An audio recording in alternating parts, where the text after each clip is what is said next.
Thirikari ina mũbango wa kũgũra bataraitha ya thogora ũrĩ thĩ bũrũri-inĩ wa Tanzania kuuma mweri-inĩ wa mũgwanja.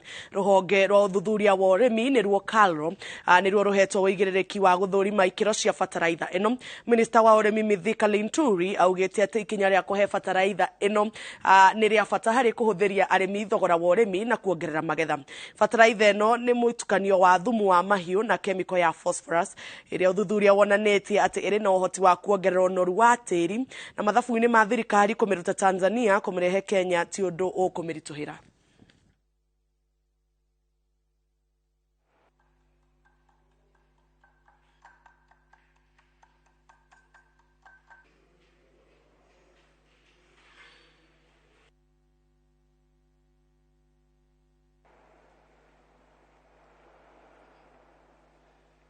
Kwangu hata ile gharama ya ukiangalia ya kubeba fertilizer kutoka Belarus ama kutoka pande gani ya dunia na the time ambayo inatuka ni gharama tutarindiu, sababu hapa Tanzania kwani sinikufika hapa mbona na truck na kuchukua na kwenda.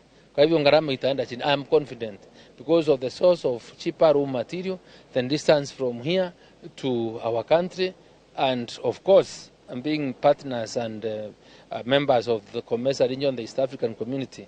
There are other things that we can discuss and be able to give each other support and to ensure that we have available cheap fertilizer for our farmers. Sisi kama nchi tunayo mahitaji ya mbolea na imekuwa ni changamoto kama ilivyo katika nchi zingine, na tunategemea sana mwekezaji huyu atatusaidia sana kutatua changamoto hiyo kwa uwekezaji mkubwa ambao utasaidia upatikanaji wa mbolea kwa kiwango kikubwa sana.